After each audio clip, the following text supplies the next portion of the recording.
Imagine you're in a cramped submarine, deep underwater. It's over 100 degrees in the control room, and even hotter in the diesel engine room. And depth charges have been exploding around you for 4 hours. Then imagine you're faced with a life or death decision.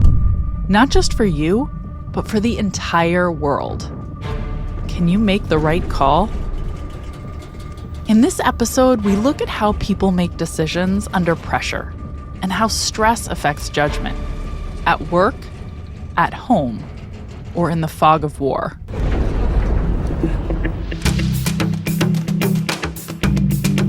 I'm Dr. Katy Milkman, and this is Choiceology, an original podcast from Charles Schwab. It's a show about the psychology and economics behind our decisions. We bring you true stories involving life-changing moments, and then we explore how they relate to the latest research in behavioral science. We do it all to help you make better judgments and avoid costly mistakes.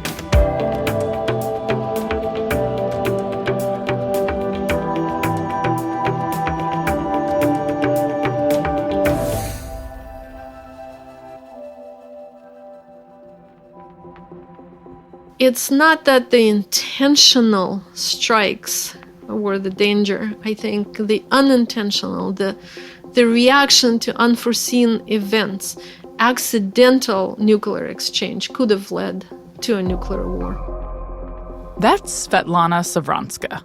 She's the head of Russian programs at the U.S. National Security Archive. She's talking about the year 1962. American spy planes had just discovered Soviet missiles being deployed in Cuba, only 90 nautical miles from the continental U.S. It was a major escalation in the Cold War, and tensions between the U.S. and the Soviet Union were extremely high. The Americans established a quarantine, a blockade really, to prevent Soviet ships from traveling to Cuba. Thousands of miles away, the Soviets were preparing their own mission. A small fleet of diesel-powered submarines were en route to the Sargasso Sea off the coast of Florida. Their mission was not to attack anybody, to protect anybody. Their mission was to get to Cuba and dock at Mariel to become part of the Soviet group of forces. So their mission did not include any envisioned interaction with the U.S. ships. Svetlana spent years interviewing Russian submariners who patrolled the world's oceans for the Soviet Union during the Cold War. The submarine officers in this particular mission were committed to absolute secrecy. No one could know about it, especially the Americans. Their priority and their naval honor depended on not being detected. And that was repeated to them many times in the briefings and in written orders that the entire transit had to be completely secret, that they had to use every possible means available to them to avoid detection and avoid being surfaced.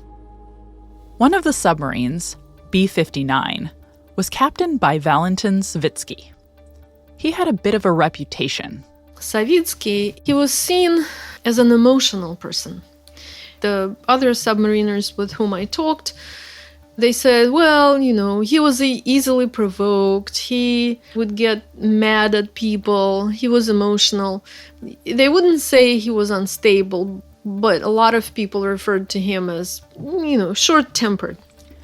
But Savitsky was not leading the submarine alone. He was accompanied by the chief of staff of the brigade, a man by the name of Vasily Arkhipov. Arkhipov was seen as a very different type of person. He was calm, very calm, a little strict, but people referred to him as wise. He was a good presence on the boat. He was not a commanding officer in any way, but he had the authority. So you have a situation where the formal command is certainly in the hand of the commander of the boat, Savitsky. And the authority, Arkhipov had moral authority, and people respected him. So that's the two characters that we have, and they're going to Cuba on this very, very dangerous mission. It was dangerous because the Americans would be hunting for any sign of Soviet submarines in the area near Cuba. Americans like Gary Slaughter. This was at the height of the Cold War, and so we were very wary of the Soviet Union and did our best to be prepared to have conflicts with them, whether they be minor or major. We were armed to be able to sink their ships. We had the weaponry to do so. We were equipped with depth charges, for example, that would blow up and crush the hull of a Russian submarine. Gary Slaughter is a Navy veteran. He was just 23 years old in 1962. He was part of the crew aboard an American destroyer that was tasked with preventing Soviet forces from crossing the quarantine line into Cuba.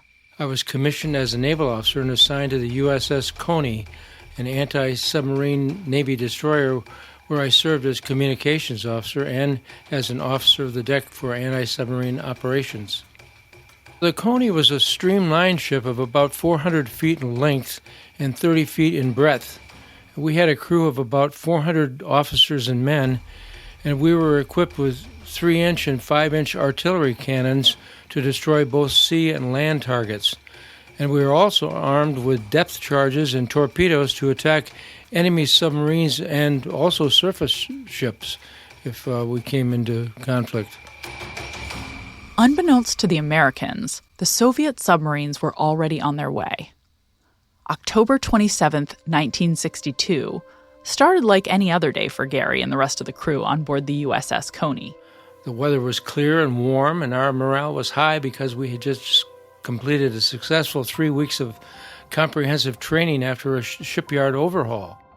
But underwater, not too far away, the situation was very different. Life in a submarine is much harder than life aboard a destroyer. It's really awful. It is.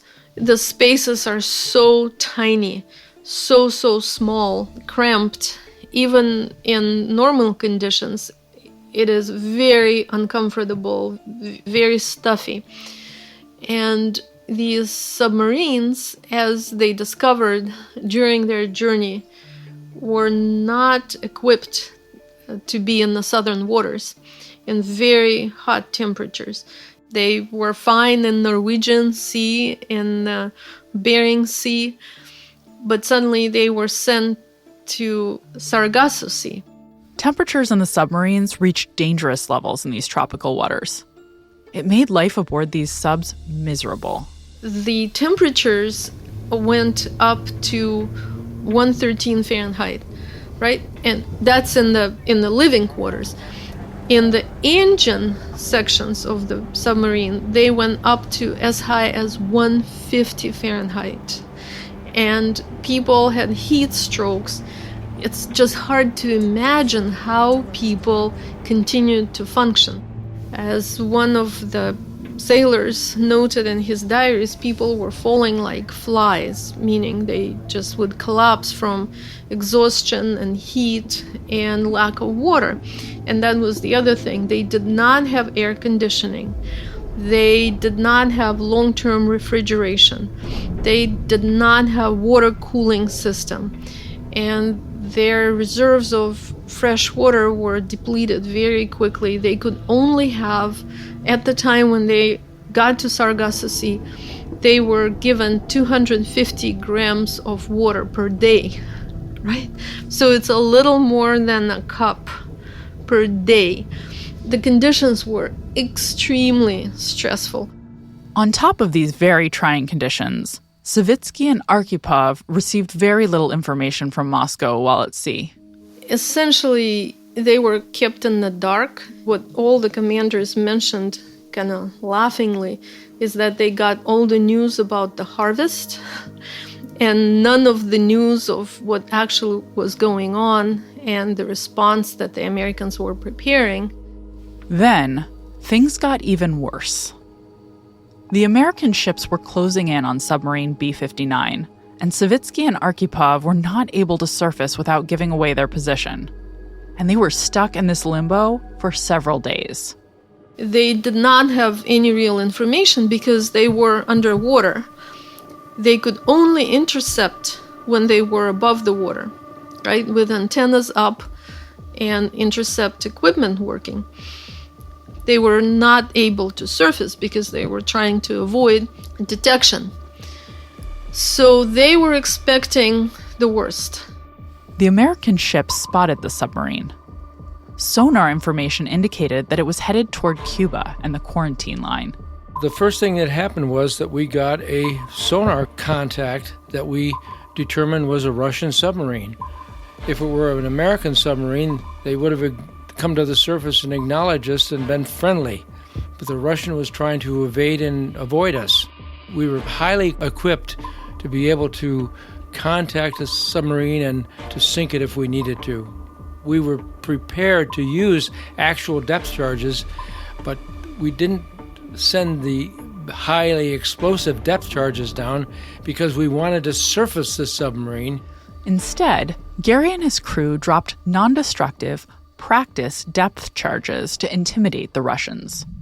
We didn't want to destroy the submarine. We wanted to surface it. Practice depth charges were like large firecrackers. They were threatening because when they exploded on the hull of the ship, of the submarine that is, they sounded like they were being shot at, so to speak. The Americans continued this onslaught for 4 hours. Still, submarine B-59 refused to surface. We were amazed at how long they lasted because I don't know that I could have done that. When those sound waves are hitting the submarine's surface are just very, very annoying, to say the least. So there's a sort of a psychological warfare component to that. You want to drive them crazy. Gary knew it was a dangerous situation for everyone involved. It was tense because they could have pointed their torpedo tubes at us and shot us, and it could have sunk us. There was a lot of pressure on us naval officers during the Cold War. We were well trained to stay calm and cool and collected at all times, but the stakes were high, including the possibility of a nuclear exchange. So we had to be very careful with what we did. Remember, this tense moment is happening at the very height of the Cold War. Here's Svetlana Savranskaya again. So in this cat and mouse game where emotions are very hot and the stakes are very hot, I think even a strike by a regular torpedo would have led to escalation. So if he used a regular torpedo, and most likely he would not use just one torpedo, and he destroyed a couple of US ships, the United States would have to respond. By this point, the conditions inside the submarine had become unbearable. The batteries were spent, and the Russian crew had few options left. So under this immense pressure from American anti-submarine warfare, Captain Savitsky gives an order to surface. The Russians were not a weak foe. They were very strong, they were very well trained, and they were a very dangerous opponent. And we treated them with the greatest respect because at any minute they could have shot their torpedoes and sunk us. And they chose not to do so, so we were quite relieved. To the Americans, it seemed that the worst of the danger had passed. They had won the day, and the Soviet submarine was beginning to appear at the water's surface. But inside the submarine, it was a very different atmosphere. You have such intense moment of confrontation, kind of a sense of victory on the part of the American anti-submarine forces, and a sense of humiliation on the part of the Soviets about being discovered, about being brought to the surface, but even more humiliating, they had no other choice because their equipment was not functioning. Savitsky and Arkhipov had received 2 directives when they set out from Russia. One, we already told you about. Avoid being surfaced by the Americans. They had failed. The second directive only became public in recent years. If you're attacked, if it's a war situation, you're attacked, then you use your nuclear weapon. Use your nuclear weapon. Nobody had the idea that these submarines, that were diesel submarines, would carry nuclear torpedoes. Savitsky and Arkhipov had the option of not only regular torpedoes, but nuclear torpedoes. So the submarine is on the surface, and Savitsky himself, chief of staff of the brigade, Vasily Arkhipov, and the signaling officer, they went up on the bridge. They were in full uniform, so it was a kind of a very solemn occasion. They went up on the bridge to signal to the Americans to leave them alone and to stop these actions. But as they're coming up, they don't know if the war already started, because they were cut off from communications for the last almost 2 days. It's dark. People are exhausted. Nerves are at the limit. And as Savitsky goes up on the bridge, it's blinding light. He hears helicopters, and he thinks they're under attack. After the submarine surfaced, we had a patrol aircraft called a P-2V fly overhead at a very low altitude and zoomed the submarine. This airplane swooped out of the sky in a very large 4-engine airplane and filled with depth charges and all kinds of things to sink submarines, and it scared the dickens out of both us and the Russians. And at that moment, he turns back and he starts going down into the submarine. And he yells a command. He yells something along the way of, "Arm the torpedoes. We will take them down." They immediately turned their submarine toward us and pointed their torpedo tubes at the Coney. They were only about 100 yards away. So it was a dreadfully tense situation. Inside the submarine, there's a lot of commotion. Savitsky is giving the command as he is trying to get down, but in the stairwell, there is the signaling officer with a lot of equipment that he's carrying, and he got stuck in the stairwell. Arkhipov was more calm, and by pure accident, he was still standing on the conning tower when Savitsky was trying to get down. And so he had this extra minute maybe to observe the behavior of the US anti-submarine warfare units. And he realized that as offensive as their behavior was, they were not trying to shoot. And he essentially reached down for Savitsky and said, wait, look, they're signaling. And Savitsky came back and he gave the order to signal back to the Americans to stop these provocative actions. Savitsky and Arkhipov made their decision.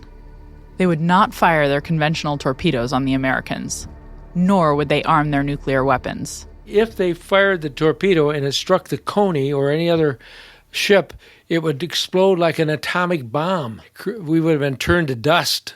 They came very close to unintentionally blowing up the world. Instead, Captain Savitsky walked back up to the submarine deck to communicate with the Americans. He wasn't amused by our antics. He had a grouchy look. So we didn't have a very friendly interaction, let's put it that way. I didn't blame him.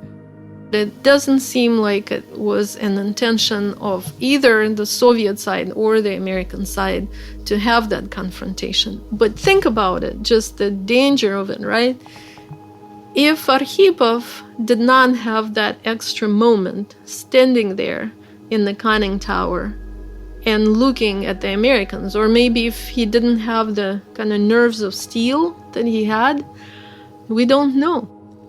The right choice might seem obvious in hindsight, but at the moment, the situation was not clear to anyone involved, especially Captain Savitsky. Fortunately for all of us, Vasily Arkhipov was the sober second thought to Valentin Savitsky's instinct to retaliate. For the next few hours, the USS Coney and the Soviet submarine B-59 traveled next to each other on the surface, while the submarine crew made repairs to their vessel. We asked if we could do anything for them, and they said, how about highlining us some bread and cigarettes? We highlighted them some bread and cigarettes, and that pleased them very much. It was a good diplomatic act. Savitsky came to the bridge, and he looked over and he saw me. I guess he knew it was me because I'd been with him for hours that day. And he smiled at me for the first time, and I thought, boy, that's an accomplishment. Savitsky then walked back down those stairs and into the submarine. B-59 and her crew submerged and turned toward the Soviet Union to start their journey home. Svetlana Savranskaya is director of Russian programs at the National Security Archive at George Washington University. Gary Slaughter served as a communications officer on the USS Coney during the Cuban Missile Crisis and is the author of Sea Stories, a memoir of a naval officer. I have links in the show notes and at schwab.com/podcast.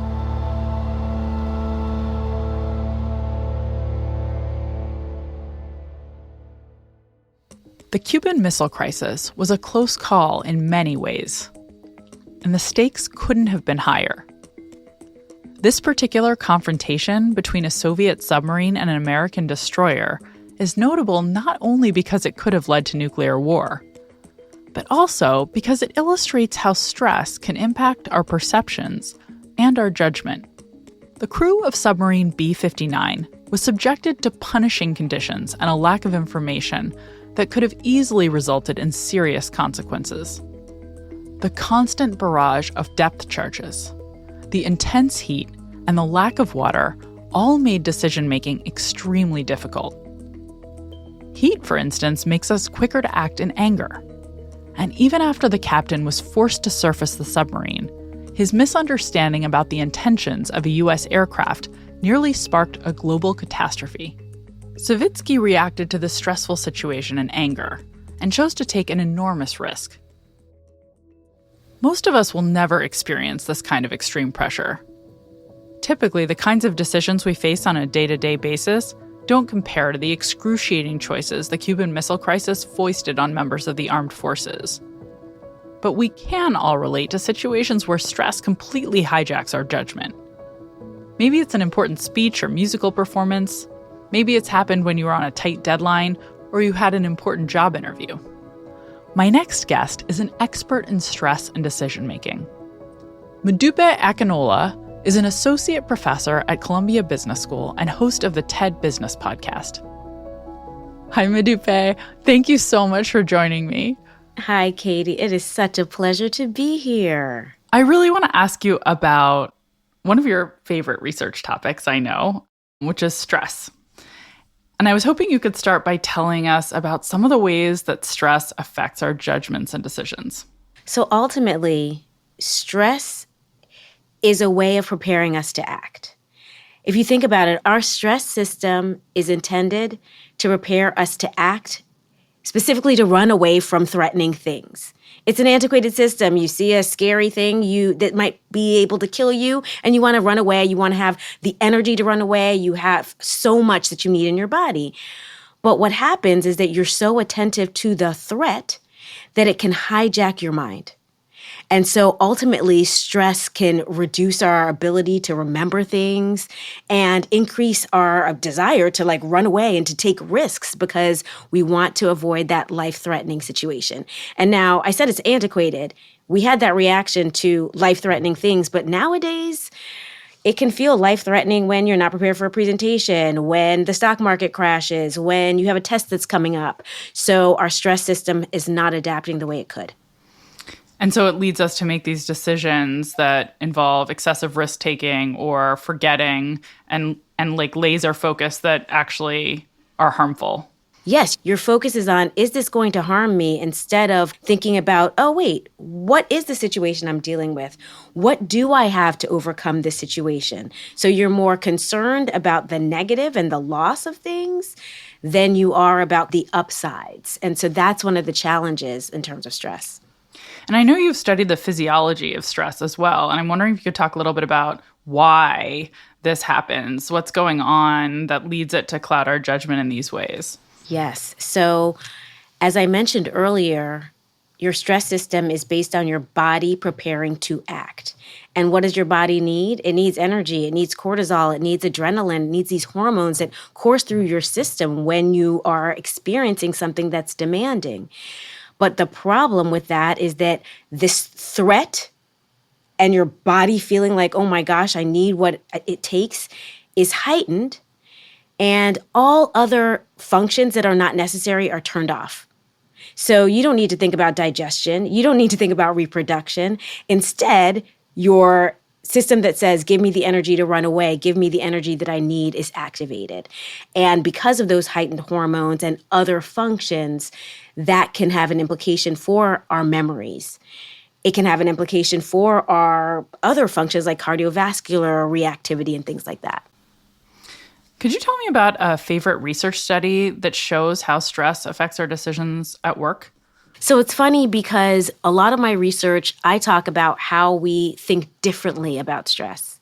How do you adopt a mindset about stress that reminds you that it's not always bad?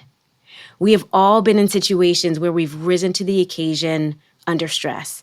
And the dominant message is that, oh, stress is bad for you, but me and my collaborators are trying to change that.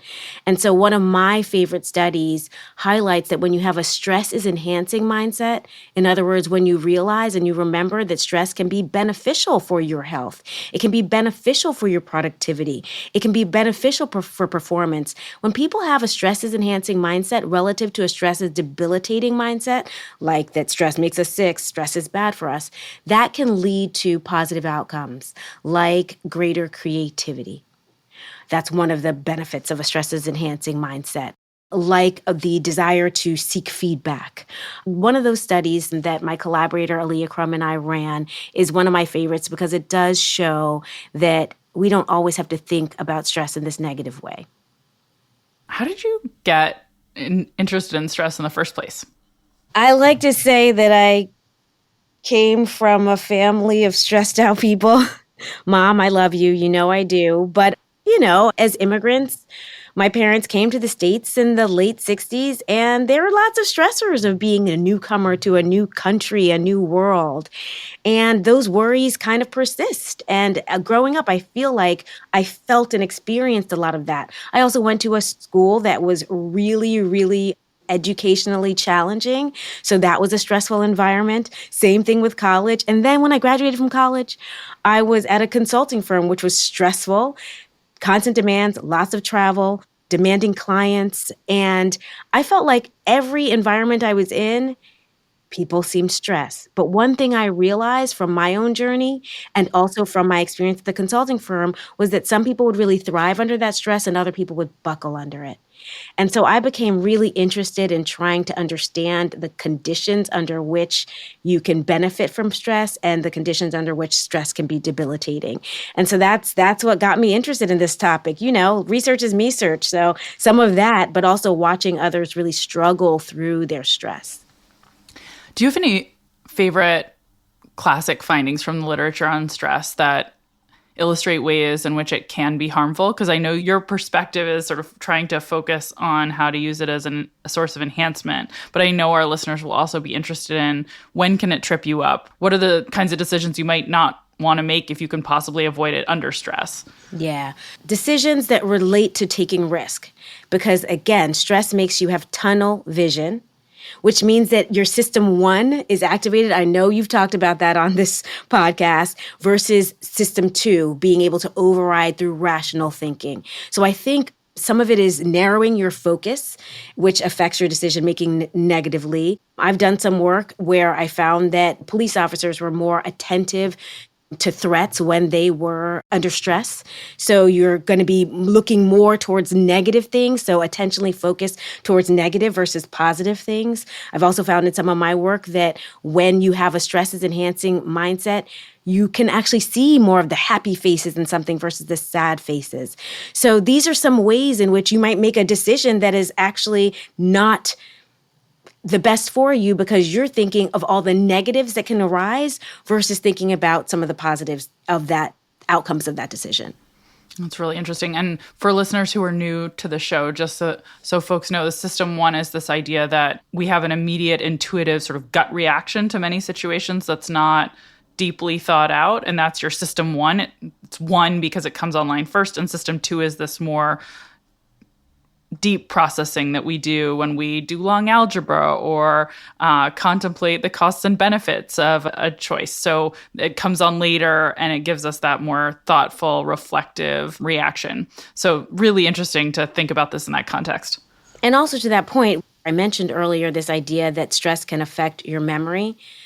So imagine so many decisions that you have to make are based on recall of good data, recall of information that could be helpful in the decision.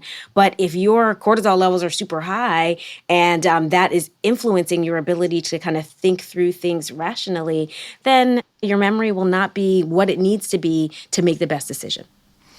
So for your average listener, what do you think some of the key takeaways should be from all of this research you've just described? What do you think they should do or think about differently? So one thing is, rather than always thinking this is going to be a bad thing for me, remembering that your mindset matters. So it's not stress in and of itself that influences the extent to which you have a positive or negative outcome. It is your mindset about stress that can affect the outcome. And so one of the things I do is teach people how to have a stresses-enhancing mindset. And you do that by first acknowledging your stress. Often we're like, oh, no, I'm not stressed. I can't be stressed. No.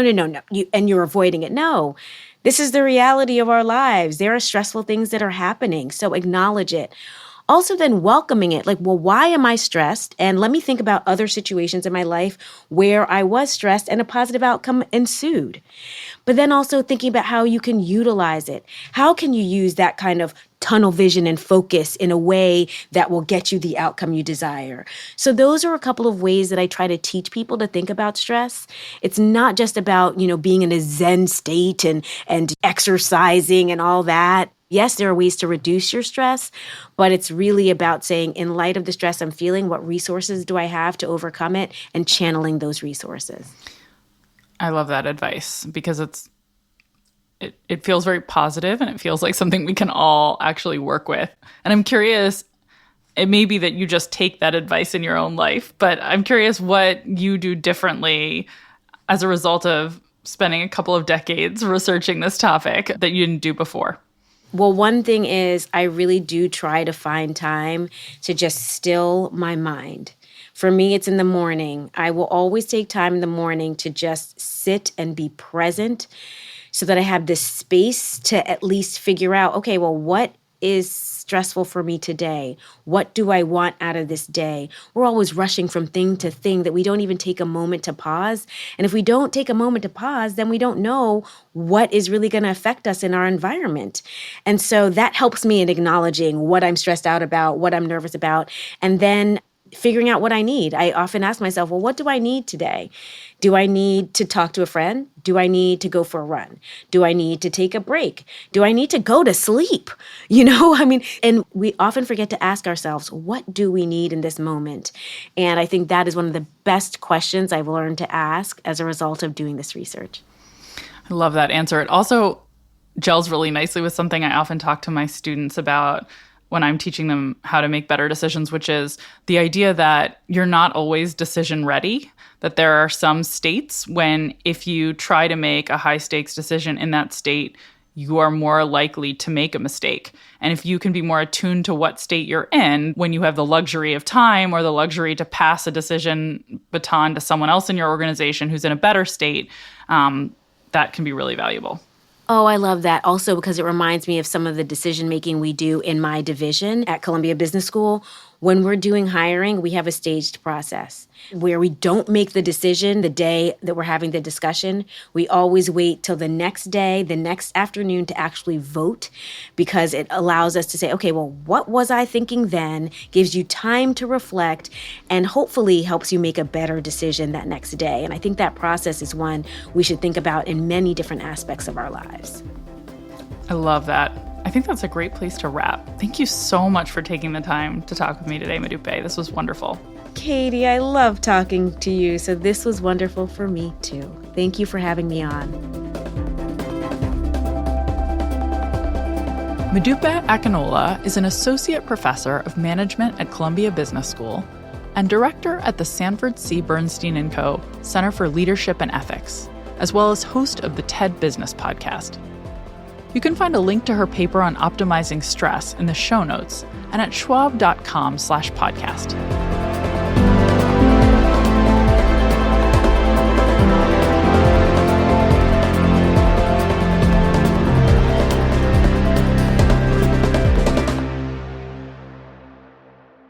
As Modupe mentioned, many psychologists find it useful to describe our minds as made up of two different systems, which have been dubbed System 1 and System 2. The two-system model was introduced by Keith Stanovich and Richard West, and popularized by Daniel Kahneman in his best-selling book, Thinking Fast and Slow. It points to the idea that when we react to any situation, we often have an initial gut response that isn't well thought out. That's our System 1 response, and it tends to be emotional and poorly reasoned. Given more time to reflect and analyze a situation, a second, more thoughtful and rational System 2 response ideally comes online. If all goes well, System 2 dominates System 1. But in stressful situations, System 1 is more likely to win out, leading us to make rash decisions. Modupe described research on stress, which tends to enhance our System 1 response, increase our willingness to take risks, and reduce our recall. Obviously, the situation on the Russian submarine that I described earlier was incredibly stressful. But it was also very hot. And there is fascinating work demonstrating that exposure to heat alone impairs our judgment. Multiple studies have shown that on hot days, professional baseball pitchers are more likely to intentionally hit batters with their pitches, in retaliation for previous hits of the batter by the opposing team. Road rage and crime also increase on hot days, and people report generally being crankier when the temperature spikes. Being aware that stress and heat can make you angry, hastier to retaliate, and more willing to take risks is incredibly important. Whether you're under stress at work or at home, or extra irritable due to the weather or some other seemingly irrelevant feature of your environment, it can impair your judgment. So please consider taking the advice I offer my Wharton MBA students when making a big decision. Ask yourself whether you're decision ready before you pull the metaphorical trigger or make a hot-headed choice. Sometimes it's better to wait a day or two until you're in a better state of mind, or outsource the decision to someone in a cooler, calmer place. If you don't, you might really regret your actions.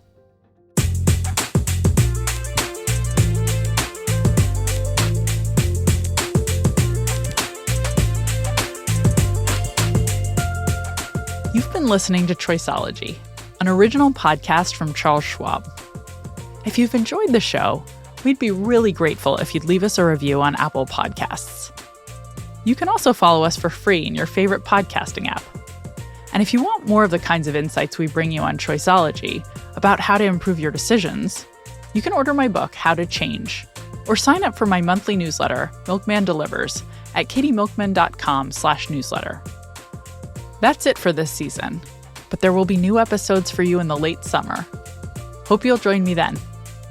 I'm Dr. Katy Milkman. Talk to you soon.